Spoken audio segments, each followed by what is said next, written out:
اکرم صلی اللہ علیہ وسلم کا مکہ مکرمہ میں داخل ہونے کا حال. آپ جب مکے میں فاتحانہ داخل ہوئے تو کس طرح آپ نے مکے میں داخلے کا نظام اختیار فرمایا، اس کا بیان. حضرت طبرانی کہتے ہیں حضور اکرم صلی اللہ علیہ وسلم نے سارا نظام مرتب کر دیا. تو حضرت عباس سے یوں کہا، اس ابو سفیان کو تنگ وادی میں جہاں پہاڑ کی نوک نکلی ہوئی ہے، ناک کی طرح ہے، وہاں پر اس ابو سفیان کو کھڑا کر لیجئے. اے عباس، ان کو وہاں کھڑا کر لینا تاکہ سارے اسلامی لشکر ان کے سامنے سے گزریں اور یہ ان کو دیکھیں اور یہ ان سے مطمئن اور مرعوب ہو جائیں.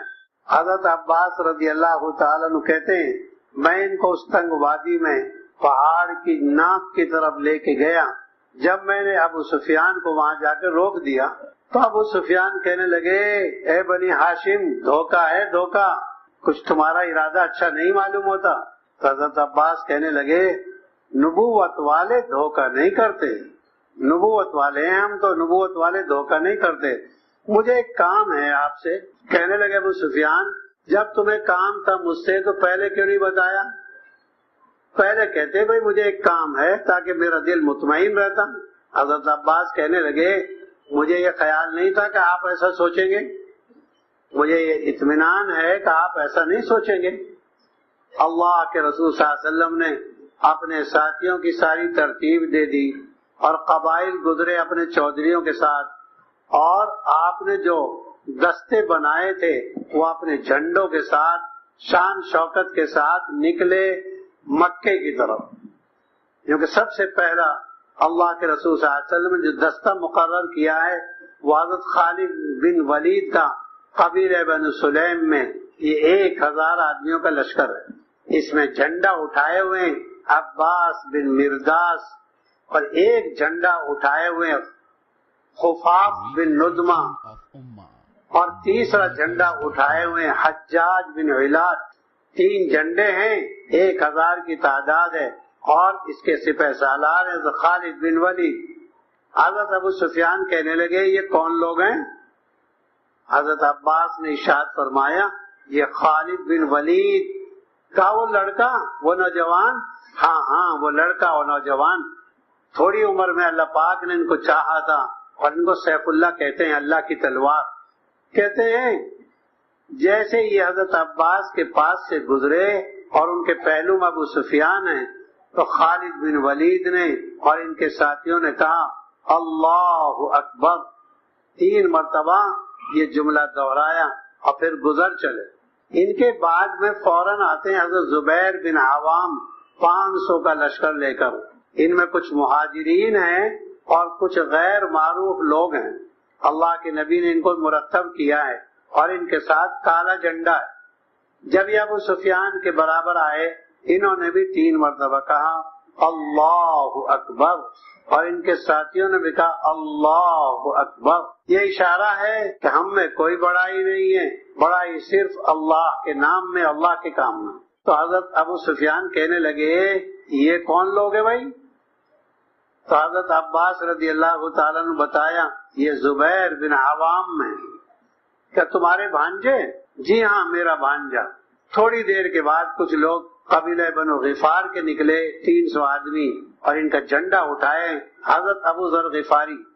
کہا جاتا ہے ایما بن رحاضہ ایک صحابی ہیں، انہوں نے جھنڈا اٹھایا ہوا تھا.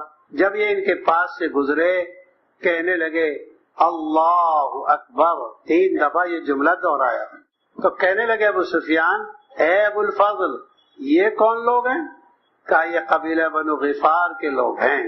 تو ابو سفیان کہنے لگے مجھے اور بنی غفار کو کیا واسطہ، میرا ان کا کیا معاملہ؟ تھوڑی دیر کے بعد قبیلہ اسلم کے 400 آدمی 2 جھنڈوں کے ساتھ گزرے. 2 جھنڈے ان کے ہاتھ میں. ان کا ایک جھنڈا اٹھا رکھا ہے بریدہ بن حسیب نے، اور دوسرا جھنڈا اٹھایا ہوا نازیہ بن اعجم نے. جب یہ ان کے پاس سے گزرے انہوں نے بھی 3 دفعہ اللہ اکبر کہا. ابو سفیان کہنے لگے بھائی یہ کون لوگ ہیں؟ تو حضرت عباس رضی اللہ تعالیٰ جواب دینے لگے یہ قبیلہ اسلم کے لوگ ہیں. تو کہنے لگے ابو الفضل مجھے اور اسلم کو کیا واسطہ، میرا اور قبیلہ اسلم کا کیا واسطہ؟ ہاں یہ بات پکی ہے، کبھی ہمارے اور ان کے درمیان کوئی گڑبڑ نہیں ہوئی، قریش کے اور قبیلہ اسلم کے درمیان کبھی تعلقات خراب نہیں ہوئے۔ حضرت عباس کہنے لگے رضی اللہ تعالیٰ یہ ایسی قوم ہے جو اسلام میں داخل ہو گئی ہے اور اللہ کے فضل و کرم سے اسلام میں ہے۔ تھوڑی دیر کے بعد اللہ کے جو ہے نبی کی ترتیب کے مطابق بنو کعب بن عمرو گزرے، یہ ایک بڑا معروف قبیلہ ہے 500 آدمیوں کے ساتھ، ان کے جھنڈے کو اٹھا رکھا ہے بشر بن شیبان نے۔ تو حضرت عباس سے رضی اللہ تعالیٰ عنہ ابو سفیان کہنے لگے یہ کون لوگ ہیں؟ کہنے لگے یہ بنو کعب بن عمرو ہیں۔ ہاں یہ ہیں وہ حضرت محمد صلی اللہ علیہ وسلم کا جن سے جو صلح نامہ ہوا ہے، جن یہ حلیف ہیں حضور کے۔ جب ان کے پاس سے گزرے انہوں نے بھی 3 دفعہ یوں کہا اللہ اکبر۔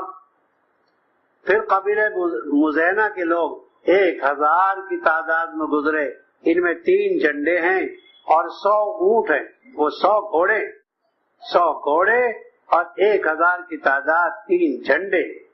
ایک جھنڈا اٹھایا ہوا ہے نعمان بن مقرن نے، اور ایک جھنڈا اٹھایا ہوا ہے بلال بن حارث نے، اور ایک جھنڈا اٹھا رکھا ہے عبداللہ بن عمرو نے۔ جیسے یہ ان کے پاس سے گزرے انہوں نے بھی اللہ اکبر کہا۔ تو حضرت عباس سے رضی اللہ تعالیٰ عنہ سے کہنے لگا ابو سفیان بھائی یہ کون لوگ ہیں؟ کہنے لگے یہ قبیلہ بنو مزینہ کے لوگ ہیں۔ کہنے لگے ابو الفضل مجھے اور مزینہ کو کیا لینا دینا؟ ہاں میرے پاس ان کے ہتھیاروں کی آواز آ رہی ہے، ان کے ہتھیاروں کی چمک اور ان کی آواز تو جو ہے گونج رہی ہے، اسی لیے اللہ کے نبی نے کھڑا کیا۔ کہنے لگے پھر تھوڑی دیر کے بعد قبیلہ جوہینہ کے لوگ 800 آدمیوں کے ساتھ میں اپنے سرداروں کے، میں اپنے سالاروں کے آئے۔ ان 800 میں 4 جھنڈے ہیں، ایک جھنڈا حضرت ابو زرع کے ہاتھ میں، معبد بن خالد کے ہاتھ میں، اور ایک جھنڈا سوید بن صخر کے ہاتھ میں، اور ایک جھنڈا حضرت رافع بن مکیس کے ہاتھ میں، اور ایک جھنڈا عبداللہ بن بدر کے ہاتھ میں۔ جیسے یہ ان کی سیٹ سے گزرے انہوں نے بھی 3 دفعہ کہا اللہ اکبر۔ پھر تھوڑی دیر کے بعد کنانہ بنو لیس گزرے اور زمرہ اور سعد بن ابی بکر کے لوگ گزرے 200 آدمیوں میں، ان کے جھنڈے کو ابو واقد لیسی اٹھائے ہوئے ہیں۔ جیسے ان کی سیٹ میں آئے انہوں نے بھی کہا اللہ اکبر 3 دفعہ۔ کہنے لگے یہ کون لوگ ہیں بھائی؟ کہا یہ قبیلے بنو بکر کے لوگ ہیں۔ ہاں یہ وہ منحوس لوگ ہیں جن لوگوں نے ہم سے محمد صلی اللہ علیہ وسلم کی لڑائی کرائی ہے۔ کہنے لگے مجھ سے اس معاملے میں مشورہ نہیں کیا گیا اور نہ مجھے خبر ہے۔ ابو سفیان اپنی برات کا اظہار کرنے لگے اور مجھے یہ بات معلوم بھی نہیں تھی اور مجھ سے مشورہ بھی نہیں ہوا، لیکن میں نے اس کو اچھا نہیں سمجھا، لیکن کوئی بات نہیں، ہو گئی بات، ہوئی ختم ہوئی۔ حضرت عباس رضی اللہ تعالیٰ کہنے لگے اللہ تمہارا ناز کرے، اس غزوے میں حضرت محمد صلی اللہ علیہ وسلم کے لیے تمہارا فائدہ ہوا ہے، تم اسلام میں داخل ہو گئے سب کے سب۔ اسی غزوے کا اثر تو ہے اللہ نے تم کو اسلام کے لیے قبول کر لیا۔ اس شان و شوکت کے ساتھ مکے میں داخلہ ہوا ہے، لیکن اللہ کے نبی کیا کہہ رہے ہیں؟ گردن جھکائے ہوئے ہیں، اللہ ہی نے کیا ہے، اللہ ہی نے بندے کی مدد کی ہے، اللہ ہی نے اپنا وعدہ پورا کیا ہے، سب کچھ انہوں نے ہی کیا ہے۔ اللہ پاک ہمیں بھی ایسی عاجزی اور ایسی انکساری نصیب فرما۔ اللهم صل على محمد وعلى آل محمد كما صليت على إبراهيم وعلى آل إبراهيم إنك حميد مجيد اللهم لك الحمد كما ينبغي لجلال وجهك وعظيم سلطانك اللهم أنت كما أثنيت على نفسك ولك الحمد كله ولك الشكر كله يا أرحم الراحمين يا رب العالمين ظلمنا أنفسنا وَإِن لَّمْ تَغْفِرْ لَنَا وَتَرْحَمْنَا لَنَكُونَنَّ مِنَ الْخَاسِرِينَ رَبَّنَا آتِنَا فِي الدُّنْيَا حَسَنَةً وَفِي الْآخِرَةِ حَسَنَةً وقنا عذاب النار. اللهم إنا نسألك من خير ما سألك منه نبيك وحبيبك سيدنا محمد صلى الله عليه وسلم، ونعوذ بك من شر ما استعاذك منه نبيك وحبيبك سيدنا محمد صلى الله عليه وسلم، وأنت المستعان وعليك البلاغ، ولا حول ولا قوة إلا بالله العلي العظيم. سبحان ربك رب العزة عما يصفون وسلام على المرسلين والحمد لله رب العالمين.